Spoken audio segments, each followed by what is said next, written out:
Yes, beautiful and wonderful people, I welcome you yet again to another video up here on the Kenyan Daily Report. Now, among the many stories that have discussed by different social media personalities, and I mean media personalities, is the issue of President William Ruto and the International Criminal Court. Now, I want us to dive deep into with how Ruto is countering these moves where Kenyans decide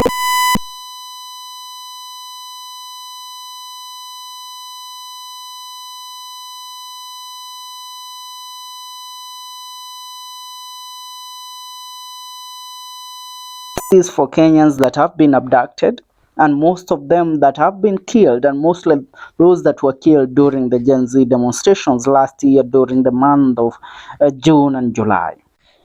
Now, we all know what has been happening in the country. And a few days ago, the International Criminal Court made it clear to the people of the Republic, or not only to the Republic of Kenya, worldwide, that if many people in a certain country feel that like the leaders that are in authority are committing crimes against humanity, they should file a complaint at the website of the International Criminal Court. Remember, the International Criminal Court of The Hague is based in Netherlands. Now, a certain comment that was made by one blogger, Pauline Njoroge, who currently serves as one of the team members of the communication team of Right Honorable Raila Amolo Odinga, went ahead to make a statement on a social media page. And the statement was in regards to something uh, that involves the president and how Kenyans have flocked the ICC website, trying to seek the International Criminal Court to intervene on the cases and things that are happening in the country. And I want to read this report.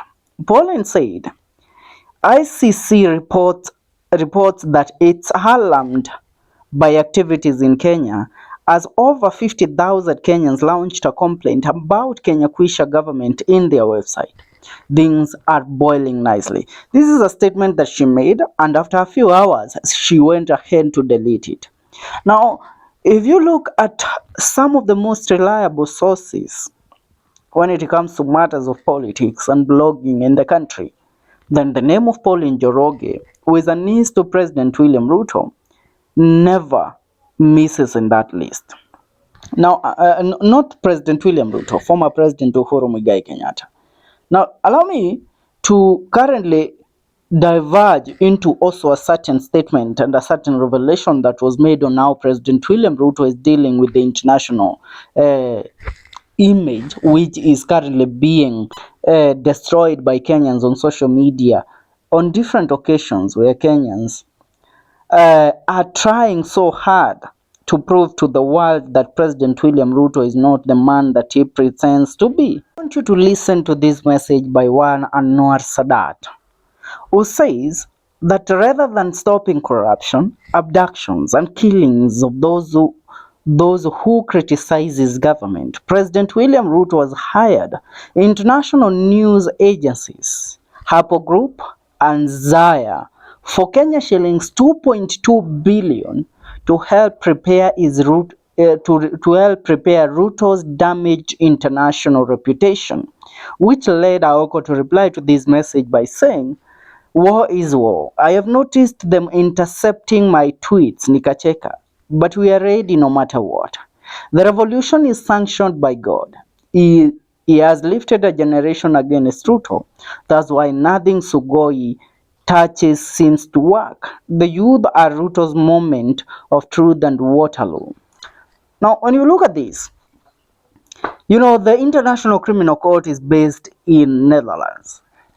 And recently, President William Ruto made a very bold move by inviting the King of Netherlands together with the Queen, I mean the royal family of Netherlands, in Kenya on April.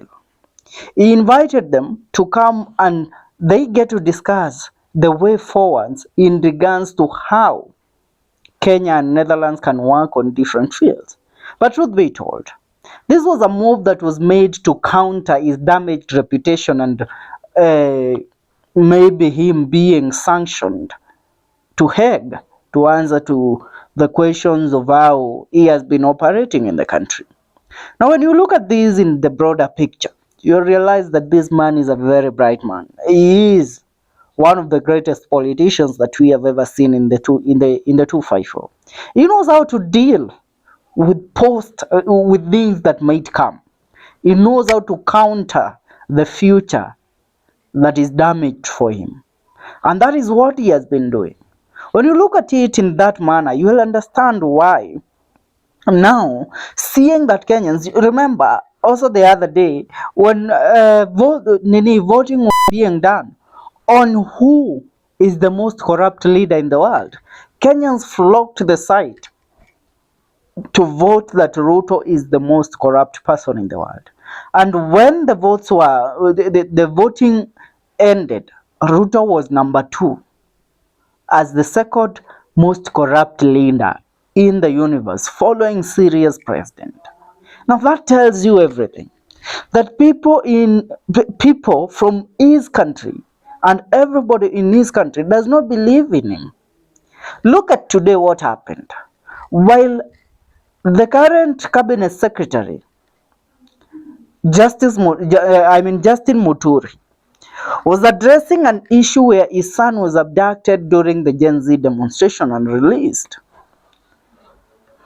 The same day, in the evening, we received news that one of Tanzania's most popular activists was abducted at Kilimani today. Not only the Tanzanian, remember the men that were abducted from not the men, the man that was abducted in Kenya, the opposition leader of Uganda, Kizza Besigye. Not only Kizza Besigye, also there is a story of the men from Turkey who are also opposing the Turkey government. They were also abducted in Kenya. So people come to seek refuge in Kenya and they are abducted in a foreign country where the government of the day supports those moves. Now, Kenyans are known to be one of the greatest movement that is so vibrant when it comes to speaking about matters involving the government on social media. So they have really taken the step of damaging the image of President William Ruto internationally. And that is why international bodies are currently flocking the country to try and rectify the image of President William Ruto.